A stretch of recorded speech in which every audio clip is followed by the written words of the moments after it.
Dope test জিনিসটা কি? এই টেস্টটা কিভাবে করা হয়? এই টেস্টের মাধ্যমে কোন কোন উপাদান আমাদের শরীরে পরীক্ষা করা হয়? এই টেস্টটা কাদের জন্য করা হয়? এই টেস্টের রিপোর্ট আসতে কতক্ষণ সময় লাগে? বাংলাদেশে এই টেস্টের খরচ কিরকম? বাংলাদেশে কোথায় কোথায় এই টেস্ট করা যায়? কতদিন আগে পর্যন্ত মাদক নিয়ে থাকলে এই টেস্টের রিপোর্টে আসতে পারে? অ্যালকোহল বা সিগারেট কি ডোপ টেস্টে ধরা পড়ে কিনা? ড্রাইভিং লাইসেন্সের জন্য এই টেস্টটা লাগে কিনা? এই প্রশ্নগুলোর ব্যাপারে আজকে একটু আলোচনা করব। আসসালামু আলাইকুম। আমি doctor Rafsan, Dhaka ever care হাসপাতালে অ্যানেস্থেশিয়া অ্যান্ড পেইন মেডিসিন বিভাগে অ্যাসোসিয়েট কনসালটেন্ট হিসাবে কর্মরত আছি।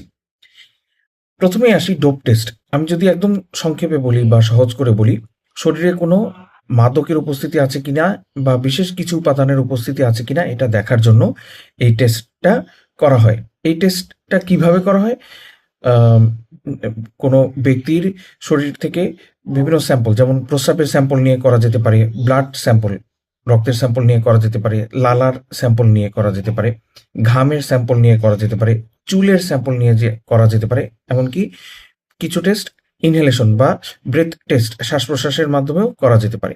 এতে কোন কোন মাদকের উপস্থিতি দেখা হয় বা কোন কোন উপাদানের উপস্থিতি দেখা হয় শরীরে গাঁজা, ইয়াবা, হিরোইন, মরফিন, কোডেইন, কোনো ওপিয়েটস আছে কিনা, বেনজোডায়াজেপিন বা বারবিচুরেটস আছে কিনা, মিথাডোন আছে কিনা কিংবা স্টেরয়েড আছে কিনা। কাদের জন্য এই টেস্টটা করা হয়? বিশেষ কোনো চাকরির ক্ষেত্রে বা বিদেশগামী কোনো চাকরির ক্ষেত্রে অনেক সময় এটা দরকার পড়ে। আ অনেক সময় ডিফেন্সের জবে এটা দরকার পড়ে।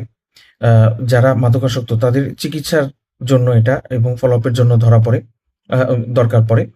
আ যারা খেলোয়াড়, প্রফেশনাল খেলোয়াড় তাদের জন্য দরকার পড়ে। আ কোনো আ সড়ক দুর্ঘটনায় যদি মাদক আ দ্রব্যের উপস্থিতি আছে সন্দেহ করা হয় সেক্ষেত্রে করা হয়ে থাকে, বা কোর্টের আদেশ যদি থাকে সেক্ষেত্রে করা হয়ে থাকে। রিপোর্ট আসতে কতদিন লাগে? সাধারণত টেস্টের প্রকারভেদে যেটা ইউরিন র‍্যাপিড টেস্ট ৫ মিনিট লাগতে পারে, আর যেটা কনফার্মেটরি টেস্ট ৭ দিন পর্যন্ত সময় লাগতে পারে। বাংলাদেশে এই টেস্টের খরচ কেমন? সেন্টার ভেদে এটার খরচ সর্বনিম্ন ৳১,০০০ থেকে ৳১০,০০০ বা আরেকটু বেশি হতে পারে। বাংলাদেশে কোথায় কোথায় করা যায়? ঢাকা মেডিকেলে করা যায়, আ বাংলাদেশ মেডিকেল ইউনিভার্সিটিতে করা যায়, বাংলাদেশ পুলিশ হসপিটালে করা যায়। এছাড়া বেসরকারিভাবে Evercare hospital, United hospital, Square hospital, Ibn Sina, হ্যাঁ? পপুলার মেডিকেল, এই সমস্ত জায়গায় করা যায়। কতদিন আগে পর্যন্ত মাদক নিয়ে থাকলে এই টেস্টে ধরা পড়বে? সর্বোচ্চ কয়েক সপ্তাহ থেকে কয়েক মাস পর্যন্ত মাদক নিয়ে থাকলে এই টেস্টে ধরা পড়বে। অ্যালকোহল, সিগারেট এগুলো কি ডোপ টেস্টে ধরা পড়ে? না, অ্যালকোহল বা সিগারেট এগুলো ডোপ টেস্টে ধরা পড়ে না। এগুলোর জন্য আলাদা স্পেসিফিক টেস্ট রয়েছে।